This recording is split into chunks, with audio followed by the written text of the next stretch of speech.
Hello दोस्तों, मैं राहुल सांड स्टडी हब के ऑनलाइन प्लेटफॉर्म पर आपका हार्दिक स्वागत करता हूं।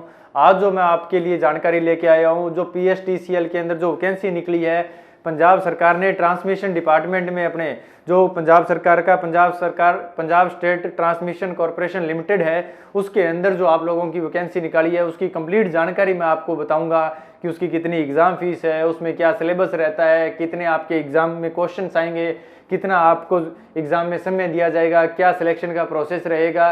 दूसरी आपके लिए जो महत्वपूर्ण जानकारी है वो एक आईटीआई के जो विद्यार्थी है उनके लिए बहुत अच्छा सुनहरा अवसर है, क्योंकि पंजाब सरकार जो लगातार है वो टेक्निकल के विद्यार्थियों के लिए वैकेंसीज निकाल रही है। और ये जो हमारा लॉकडाउन का समय है, इस समय का हम सदुपयोग करते हुए हमें इस भर्ती में सिलेक्शन करवाना है। और हमें करो या मरो के नारे के साथ में या तो मेरा ये सिलेक्शन होगा, नहीं होगा तो मैं हमेशा के लिए पढ़ाई छोड़ दूंगा, ऐसा दृढ़ संकल्प लेके हम लोगों को कि हमें कुछ कैसा भी हो जाए हमें इस भर्ती के अंदर जाना है, इसी दृढ़ संकल्प के साथ में आपको तैयारी करनी है। दूसरी आपके लिए एक अच्छी खबर ये है कि ये जो भर्ती है इसमें टेक्निकल बहुत पूछा गया है, 80% इसमें टेक्निकल पूछा गया है। और जो क्वेश्चंस है, क्वेश्चंस का जो लेवल रहता है वो बहुत ही बेसिक रहता है। और पदों की संख्या 500 पद इसमें आप सिर्फ आईटीआई के विद्यार्थियों के लिए 500 पद निकाले गए हैं, तो आपके लिए गोल्डन चांस है। आप इस भर्ती को बहुत अच्छे से आप इस भर्ती की तैयारी कीजिए। मैं आपको कंप्लीट जानकारी है वो इसको बताता हूं। फिर भी यदि किसी भी विद्यार्थी के मन में कोई डाउट रह जाता है तो आप हमसे संपर्क कर सकते हैं। तो सबसे पहले तो ये बात है कि पंजाब सरकार ने जो घर घर योजना, घर घर में रोजगार के तहत, घर घर में जो रोजगार देने के तहत जो अपनी स्कीम निकाली हुई है, उस स्कीम में ये जो पीएसटीसीएल ने वैकेंसी निकाली है, ठीक है। तो इसका जो ऑनलाइन फार्म भरा जाएगा वो 20/5/2021 से 20 मई से इसका फार्म भरा जा रहा है, सुबह 10 बजे से, ठीक है। इसके जो फार्म भरने की जो प्रारंभिक डेट है, जो स्टार्टिंग है वो कब होगी ऑनलाइन रजिस्ट्रेशन की, वो 20/5 है। और जो अंतिम तिथि है रजिस्ट्रेशन की, अंतिम जो डेट है वो 11 जून है। 11/6/2021 तक शाम को 5 बजे तक आप इसमें अपना रजिस्ट्रेशन करवा सकते हो। और जो ऑनलाइन इसमें जो पेमेंट मोड रहेगा वो ऑनलाइन रहेगा। आप इसका जो फार्म है वो खुद के फोन से, लैपटॉप से या आप ई मित्रा पर जाकर अपना फार्म भरवा सकते हो। दूसरी बात ये है कि इसमें जो फीस डिपॉजिट है, फीस डिपॉजिट की जो लास्ट डेट है वो 15/6/2021 है, 15 जून है ना। जो आपकी ऑनलाइन रजिस्ट्रेशन 11 तारीख को हो रहा है, लेकिन उसके 4 दिन बाद तक भी यदि किसी विद्यार्थी के पास में कोई आर्थिक तंगी है तो वो पैसे की व्यवस्था है 4 दिन बाद तक भी वो कर सकता है। लेकिन उसकी जो व्यवस्था करनी है या अपनी जो फीस डिपॉजिट करनी है वो उसको बैंक टाइम के अंदर ही करवानी होगी। यदि कोई बैंक की छुट्टी है तो उसके लिए ये नियम मान्य नहीं है, ठीक है। दूसरी बात में आप इसमें देखते हैं कि इसमें नंबर ऑफ वैकेंसीज, इसमें आप लोग देखोगे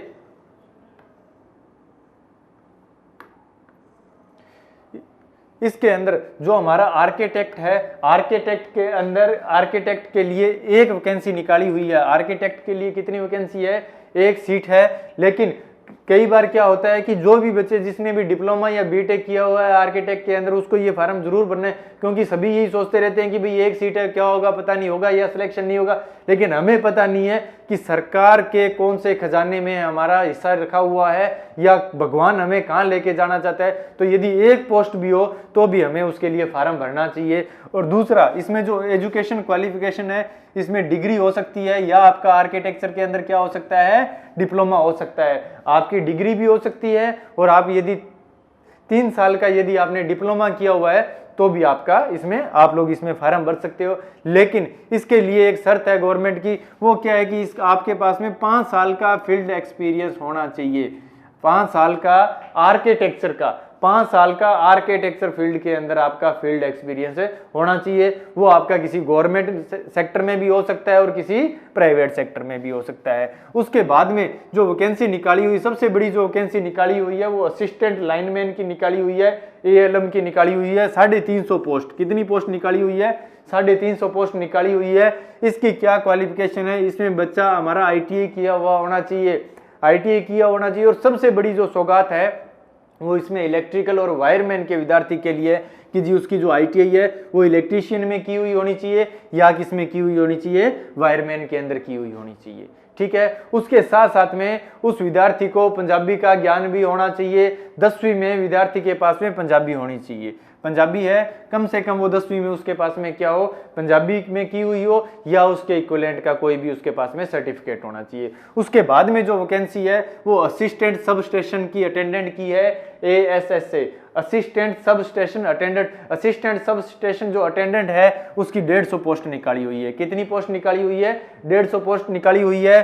जो हमारा ALM है और ASSA है, दोनों की जो क्वालिफिकेशन है वो दोनों की क्वालिफिकेशन सेम है। दोनों में विद्यार्थी के पास में क्या होनी चाहिए, ITI होनी चाहिए। ITI इलेक्ट्रीशियन में होनी चाहिए या किस में होनी चाहिए, वायरमैन में होनी चाहिए और NCVT से मान्यता प्राप्त होनी चाहिए। NCVT से मान्यता प्राप्त संस्थान से होनी चाहिए। भाई बहुत से इंस्टीट्यूशन ऐसे होते हैं जो DA-एफिलेटेड हो जाते हैं, तो यदि किसी विद्यार्थी का कॉलेज है जो ITI कोई कॉलेज है, यदि वो DA-एफिलेटेड हो गया उसकी ITI के दौरान, तो उसकी ITI मान्य नहीं होगी। तो आप लोगों को सबसे पहले ये भी चेक करना है कि आपकी जो संस्थान है वो NCVT से मान्यता प्राप्त होनी चाहिए। ठीक है, ये दोनों तो लगभग ITI का जो विद्यार्थी है उसके लिए कितनी पोस्ट निकली हुई है, उसके लिए देखो ITI के विद्यार्थी के लिए 500 पोस्ट निकली हुई है। और जो विद्यार्थी है वो इन दोनों में ALM के अंदर और ASSA के अंदर भी असिस्टेंट जो सब स्टेशन अटेंडेंट है, इन दोनों के अंदर अपना फार्म भर सकता है। अलग अलग फार्म भर सकता है, ALM के लिए अलग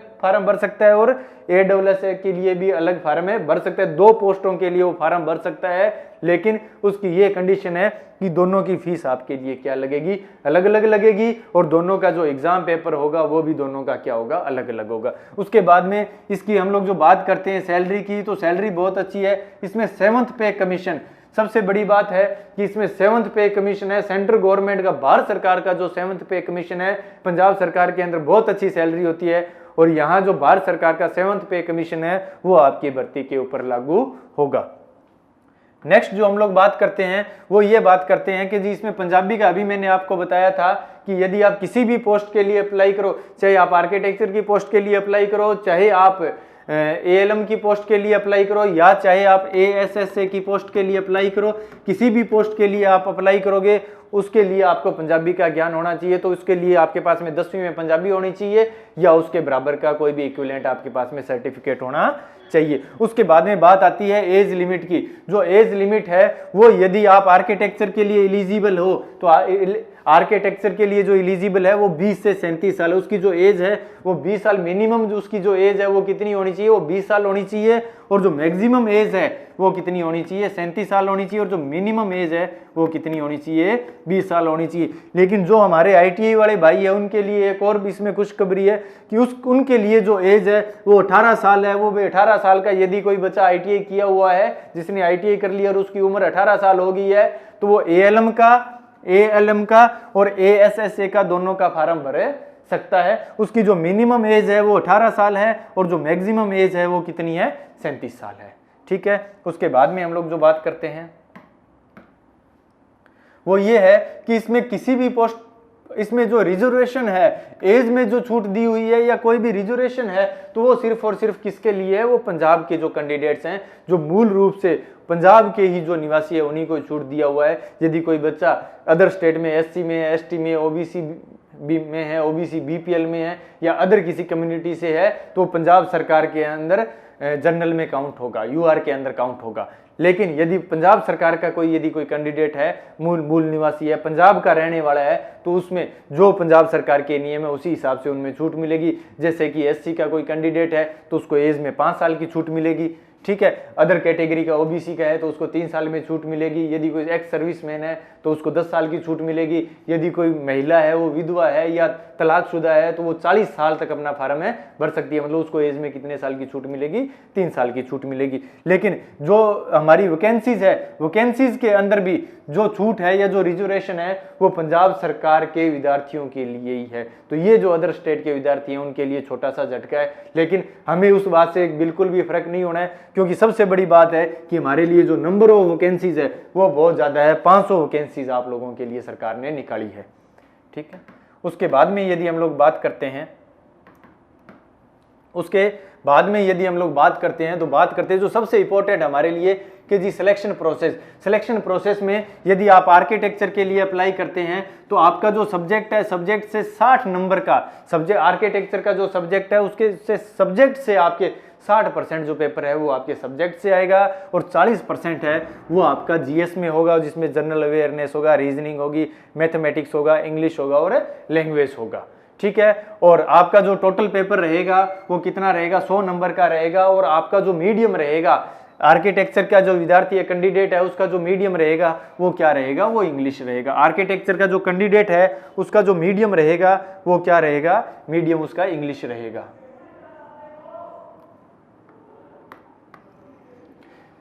ठीक है, उसका जो मीडियम रहेगा वो क्या रहेगा, उसका जो मीडियम है वो इंग्लिश में रहेगा और उसका जो पेपर होगा वो 100 नंबर का होगा और उसको 2 घंटे का समय दिया जाएगा। उसको जो समय दिया जाएगा वो आर्किटेक्चर के कैंडिडेट के लिए कितना दिया जाएगा, आर्किटेक्चर के कैंडिडेट को 2 घंटे का समय दिया जाएगा। प्रत्येक जो क्वेश्चन होगा वो 1 नंबर का होगा और 1/4 इसके अंदर नेगेटिव मार्किंग होगी। यदि आपका एक क्वेश्चन गलत होता है तो 0.25 मार्क्स आपके कटेंगे और यदि आपका एक क्वेश्चन सही होता है तो आपको 1 नंबर मिलेगा।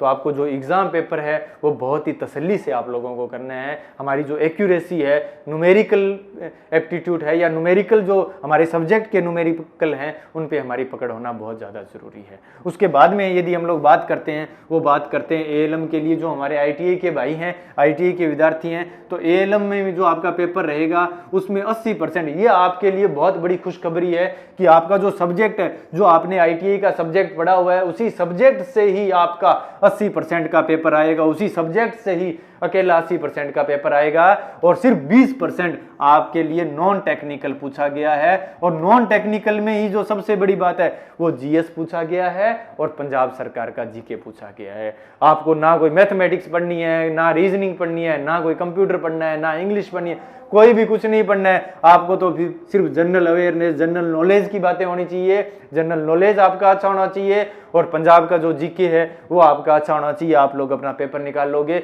लेकिन सबसे बड़ी बात है कि आपका यदि जिस विद्यार्थी की अपने सब्जेक्ट पे पकड़ है उस बच्चे का 100% सिलेक्शन हो जाएगा। इसके लिए आप लोग ज्यादा से ज्यादा क्वेश्चंस की प्रैक्टिस कीजिए, अच्छी टेस्ट सीरीज ज्वाइन कीजिए, अभी से मेहनत, आज ही के दिन, अभी फार्म भर के अभी के दिन हम लोगों को मेहनत स्टार्ट कर देनी है, क्योंकि जब तक हम फार्म नहीं भरेंगे तब तक हम लोग पेपर की तैयारी में नहीं लगेंगे। तो आप लोग जल्दी से फार्म भरो और फार्म भर के कम से कम आपको 2 से 3 महीने का समय दिया जाएगा इस भर्ती के लिए। तो आप उस हिसाब से, अभी 3 महीने हैं, 3 महीने में आप लोग अपना सिलेबस भी रिवाइज कर लोगे। हम कंप्लीट एक वीडियो बनाएंगे जिसमें कंप्लीट सिलेबस की जानकारी होगी और इस वीडियो और कंप्लीट 1 बाय 1 टॉपिक में कैसे आप लोग इसमें एक एक क्वेश्चन आप अटेंड कर सकते हो, एक क्वेश्चन को कितना समय देना चाहिए, उसकी कंप्लीट वीडियो होगी। और आपका जो कंप्लीट पेपर होगा वो कितने नंबर का होगा, वो 100 नंबर का होगा। कितने नंबर का होगा, 100 नंबर का होगा। और आपको भी 2 घंटे का समय दिया जाएगा। कितने घंटे का समय दिया जाएगा, 2 घंटे का समय दिया जाएगा। प्रत्येक क्वेश्चन आपके 1 नंबर का होगा। प्रत्येक क्वेश्चन है वो कितने नंबर का होगा, 1 मार्क्स का होगा। और आपके लिए, आईटीआई के विद्यार्थियों के लिए भी इसमें नेगेटिव मार्किंग है। यदि बच्चे का एक क्वेश्चन गलत होता है तो उसका 0.25 नंबर का 1/4 का क्या रहेगा भैया, उसमें नेगेटिव हो जाएगा। आपका जो पेपर का पैटर्न रहेगा वो इंग्लिश और पंजाबी रहेगा। यहाँ हमारे वाले विद्यार्थियों को छोटा सा झटका लग रहा है कि जो एग्जाम का जो पैटर्न है वो इंग्लिश है, लेकिन आपको घबराने की जरूरत नहीं है। हम लोग कंप्लीट स्टडी मटेरियल आपको हमारा जो यूट्यूब चैनल है, हमारा जो एंड्रॉयड ऐप है उसके ऊपर अवेलेबल करवाएंगे। ठीक है, दूसरी जो बात रहती है असिस्टेंट सब स्टेशन अटेंडेंट के लिए, उसमें भी आपका 80 नंबर आपका सब्जेक्ट के रहेंगे। जो भी जिस सब्जेक्ट में आपने आईटी के, इलेक्ट्रीशियन और वायरमैन में, तो 80 नंबर का आपका सब्जेक्ट रहेगा, 20 नंबर का आपका नॉन टेक्निकल रहेगा। तो टोटल पेपर आपका कितने का होगा, 100 नंबर का होगा। एएसएसए के लिए जो एलिजिबल जो फार्म भर रहा है उसका जो एग्जाम है उसमें भी जो लैंग्वेज रहेगी वो इंग्लिश और पंजाबी दोनों रहेगी। आप इंग्लिश में अटेंड कर सकते हो, आप लोग पंजाबी में अटेंड कर सकते हो। और आपके लिए भी जो समय रहेगा वो 2 घंटे का रहेगा। समय कितने घंटे का रहेगा, 2 घंटे का रहेगा। प्रत्येक क्वेश्चन है वो कितने नंबर का रहेगा, 1 नंबर का रहेगा। और उसके बाद में नेगेटिव मार्किंग है। यदि आपका एक क्वेश्चन गलत होता है तो 1/4 आपको क्या रहेगी, नेगेटिव रहेगी। उसके बाद में यदि हम लोग बात करते हैं, उसके बाद में यदि हम लोग बात करते हैं सब्जेक्ट की, तो जो हमारा ALM है, असिस्टेंट लाइनमैन है, उसको 5 सब्जेक्ट पढ़ने पड़ेंगे। उसका जो पहला सब्जेक्ट है वो है बेसिक इलेक्ट्रिकल। बेसिक इलेक्ट्रिकल है, बेसिक इलेक्ट्रिकल उसको पढ़ना पड़ेगा। उसके बाद में उसमें जो सिलेबस में दिया हुआ है वो उसमें मशीन दी हुई है। तीसरा उसका जो सब्जेक्ट रहेगा वो उसका पावर सिस्टम रहेगा। दूसरी बात ये है कि ये देखो ट्रांसमिशन की वैकेंसी है, तो पावर सिस्टम को आप लोगों को अच्छे से पढ़ना है। पावर सिस्टम है, पावर सिस्टम में आपको 3 पार्ट में डिवाइड किया हुआ है, जनरेशन है, ट्रांसमिशन है और डिस्ट्रीब्यूशन है। तो इन तीनों सब्जेक्टों को हमें बहुत ही डिटेल से पढ़ना है। उसके बाद में जो चौथा आपका सब्जेक्ट रहेगा वो EMI रहेगा, इलेक्ट्रिकल मेजरमेंट एंड इंस्ट्रूमेंटेशन, ठीक है। और जो पांचवा आपका सब्जेक्ट रहेगा वो इलेक्ट्रॉनिक्स रहेगा। पांचवा जो आपका सब्जेक्ट रहेगा वो क्या रहेगा? इलेक्ट्रॉनिक्स रहेगा। इन्हीं पांचों सब्जेक्टों से आपका 80% पेपर आने वाला है। इन्हीं पांचों सब्जेक्टों से आपका कितना पेपर आने वाला है? 80% पेपर आने वाला है। और जो 20% पेपर है वो आपका नॉन टेक्निकल रहेगा। वो आपका क्या रहेगा? नॉन टेक्निकल रहेगा, जिसमें पंजाब का जीके रहेगा प्लस आपका क्या रहेगा? जीएस रहेगा, जनरल अवेयरनेस रहेगी, जीए रहेगा। तो जनरल अवेयरनेस के लिए आप लोग स्पीडी की बुक या करंट अफेयर आप लोग कर सकते हो। मैं तो यही आपको राय दूंगा कि आप लोग एक स्पीडी की बुक ले आओ और उस स्पीडी की बुक को आप लोग कर लोगे तो आपका जनरल अवेयरनेस बहुत अच्छा हो जाएगा। तो जनरल अवेयरनेस के लिए आप स्पीडी की आप लोग बुक ले आओ। पंजाब जीके की बुक किसी भी आप स्टोर पे जाओगे तो लोग 50 से 60 पेज की आपको पंजाब जीके की बुक रहेगी, तो वहां से आप लोग स्कोरिंग कर सकते हो, ठीक है। उसके बाद में यदि मैं बात करता हूं, इसमें जो आपका एग्जाम का पैटर्न रहेगा वो कैसा रहेगा? वो ऑनलाइन रहेगा, आपका कंप्यूटर बेस्ड टेस्ट होगा, CBT होगा और पंजाब स्टेट के किसी भी डिस्ट्रिक्ट के अंदर आपका एग्जाम का इसमें सेंटर आ सकता है। उसके बाद में आपको जो प्लेसमेंट अथॉरिटी रहेगी आप लोगों की वो क्या रहेगी? वो PSTCL के अंडर में रहेगी। आप लोग जो है वो पंजाब सरकार के एनर्जी डिपार्टमेंट है उसके अंदर आप नौकरी करोगे और जो आपका अधिकार क्षेत्र रहेगा वो PSTCL रहेगा, ठीक है। उसके बाद में यदि मैं बात करता हूं अप्लाई की, तो आप लोग इसमें ऑनलाइन अप्लाई कर सकते हो। www.pstcl ऑर्गेनाइजेशन पे आप लोग इसमें क्या कर सकते हो? अप्लाई, ऑनलाइन अप्लाई आप लोग कर सकते हो। उसके बाद में यदि हम लोग बात करते हैं कि जी मुझे ऑनलाइन फार्म भरना है, तो ऑनलाइन फार्म भरने के लिए हमें किन किन डॉक्यूमेंट्स की जरूरत रहती है? तो देखो, ऑनलाइन फार्म भरने के लिए सबसे पहले तो आपके पास में आपकी खुद की ईमेल आईडी होनी चाहिए। किसकी जरूरत रहेगी आपको? ईमेल आईडी की। लगभग बच्चों की बनी हुई है, या जो बच्चे एंड्रॉयड फोन यूज कर रहे हैं उनकी ईमेल आईडी है। लेकिन एक गलती कभी भी मत करना कि बहुत से विद्यार्थी ऐसे होते हैं जो ई मित्रा वाले की ई मित्रा पे अपना फॉर्म भरवाने जाते हैं तो उसी की ईमेल आईडी लगा देते हैं। आपको यदि आपकी ईमेल आईडी नहीं बनी हुई है तो आपको अपनी खुद की ईमेल आईडी बनवानी है, ठीक है ना। ईमेल आईडी आपकी खुद की होनी चाहिए, क्योंकि कंप्लीट जो जानकारी रहेगी वो आपकी ईमेल आईडी पे आती है। उसके बाद में जो बात है आपका, उसके अंदर मोबाइल नंबर चाहिएगा। उसके बाद में आपकी पर्सनल डिटेल और आपकी जो एजुकेशन क्वालिफिकेशन है, आपकी जो 10वीं की हुई है, आपने 12वीं की हुई है, आपने जो ITI की हुई है, उसके कंप्लीट सर्टिफिकेट उसके अंदर लगेंगे, ठीक है। तो यदि आप लोगों के डॉक्यूमेंट इधर उधर हैं या आपके कॉलेज में हैं तो आप लोग हैं अपने जो प्रिंसिपल है उनसे आप बातचीत करके अपने डॉक्यूमेंट्स आप मंगा सकते हैं। उसके बाद में यदि बात करते हैं तो उसमें आपके पास में आपका डेबिट कार्ड, क्रेडिट कार्ड, किसी से भी नेट बैंकिंग से आप इसकी जो फीस है वो आप क्या कर सकते हो? पे कर सकते हो। उसके बाद में आपके पास में आपके एक रिसेंट की आपके पास में आपकी फोटो होनी चाहिए, करंट में। जो ये नहीं है जी 5 साल पुरानी कोई फोटो है, हाथों हाथ अपनी फोटो खिंचवाओगे और फोटो खिंचवाने के बाद में आप लोग उसमें लगा दोगे। लगभग जो फोटो है वो 3 वीक पुरानी होनी चाहिए, 3 वीक से 3 हफ्ते से ज्यादा पुरानी नहीं होनी चाहिए। उसके बाद में आपका एक जो आपका जो एक साइन चाहिएगा, उसमें एक व्हाइट पेपर पे आप लोग साइन करके स्कैन उसके अंदर आप लोग लगाओगे। उसके बाद में हम लोग जो बात करते हैं वो फीस की करते हैं। तो सबसे पहले बात है कि यदि आप फीस भर देते हो और किसी बच्चे का मन होता है कि मुझे तो ये फार्म पे एग्जाम नहीं देना है या इस फार्म को कैंसिल करना है, तो उनको मैं बता दूं कि आपकी जो फीस है वो उन्होंने स्पष्ट कह दिया है कि जो फीस रहेगी वो नॉट रिफंडेबल रहेगी, किसी भी तरह से आपको फीस वापस नहीं दी जाएगी। यदि आपने एक बार अपनी फीस कटवा दी है तो दोबारा फीस नहीं दी जाएगी, लेकिन हमें फीस पे ध्यान नहीं देना है, क्योंकि सबसे बड़ी बात है कि हमारे लिए बहुत बड़ी ये गोल्डन चांस है और इसमें इस बार हमें सिलेक्शन करवाना ही है। इस लॉकडाउन में हमें इतनी घर पे रह के कड़ी मेहनत करनी है, क्योंकि एक तो भारत सरकार और स्टेट गवर्नमेंट भी हमें कह रही है कि आप लोग घर पे रहो, बाहर तो निकलना नहीं है। तो हमारे पास में काम किसका है? हमारे पास में काम स्टडी का ही है। आपकी जो फीस रहेगी सभी पोस्टों के लिए, जो बच्चे जनरल कैटेगरी के हैं, ठीक है ना, तो उनके लिए जो फीस रहेगी उनकी कितनी रहेगी? 1416 रुपए रहेगी। प्लस उसमें क्या रहेगा? बैंक का चार्ज रहेगा। चाहे आप आर्किटेक्चर का फॉर्म भर रहे हो, चाहे आप एएलएम का फॉर्म भर रहे हो, चाहे आप एएसएसए का असिस्टेंट सब स्टेशन अटेंडेंट का फॉर्म भर रहे हो, सभी की जनरल के जो कैंडिडेट है उनकी फीस कितनी रहेगी? 1416 रुपए रहेगी। प्लस उसमें जो बैंक है, जिस बैंक से आप अपना चालान कटा रहे हो उसकी क्या फीस है, ऑनलाइन पेमेंट कटवा रहे हो उसकी क्या फीस है, वो फीस रहेगी। लेकिन यदि कोई बच्चा एससी कैटेगरी का है तो एससी कैटेगरी के बच्चे के लिए जो फीस रहेगी वो कितनी रहेगी? 566 रुपए रहेगी। उसके साथ में क्या रहेगा? बैंक चार्ज रहेगा। उसके बाद में जो बच्चा किसी भी फिजिकल डिसेबिलिटी का है उसके लिए 708 रुपए फीस रहेगी। उसके लिए 708 रुपए फीस रहेगी, प्लस उसका क्या रहेगा? बैंक चार्ज रहेगा। और यदि कोई भी ईडब्ल्यूएस की कैटेगरी के अंदर आता है तो उसकी जो फीस रहेगी वो कितनी रहेगी? 566 रुपए रहेगी, प्लस उसका क्या रहेगा? बैंक चालान रहेगा। ठीक है, जो भी बैंक है, जो भी जिस बैंक से आप करवा रहे हो उस बैंक की क्या कंडीशन है, उस बैंक का क्या चार्ज है वो रहेगा भाई। नेक्स्ट हम लोग जो बात करते हैं वो ये है,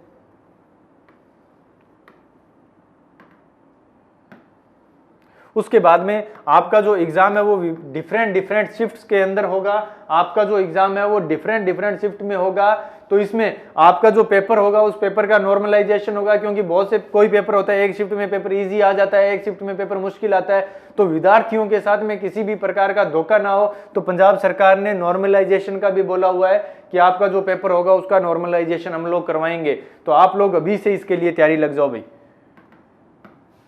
ठीक है, इसमें ये अलग अलग है, ये हम लोग डिस्क्रिप्शन में डाल देंगे। अलग अलग पोस्ट है, जैसे आर्किटेक्चर की तो एक ही पोस्ट है, जो एएलएम है उसके लिए, यूआर के लिए कितनी पोस्ट है, अलग अलग कैटेगरी के लिए जो पोस्ट दी हुई है वो हम लोगों को इसमें डिटेल से बताया हुआ है। तो ये सारी आप लोग, ठीक है ना, इसमें बताया हुआ है। तो ये है कि जी जो हमारा जनरल है उसके लिए कितनी पोस्ट है, 45 के लिए है, ठीक है, अलग अलग है। एससी की कितनी पोस्ट है और है, तो उसमें हमें ज्यादा कंफ्यूज नहीं होना है, हमें तो सिर्फ इसकी तैयारी करनी है और उसमें सिलेक्शन के लिए निकलना है।